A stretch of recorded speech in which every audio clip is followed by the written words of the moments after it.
其實回憶起當天9歲快樂單身，父親時時都有許多方法逗我開心。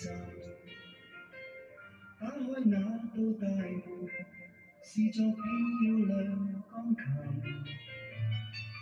他把我抱在懷，平hòa長留在我心。成為好歌星，全靠毅力，悲關僥倖。今天起，你天天唱着彈着雲，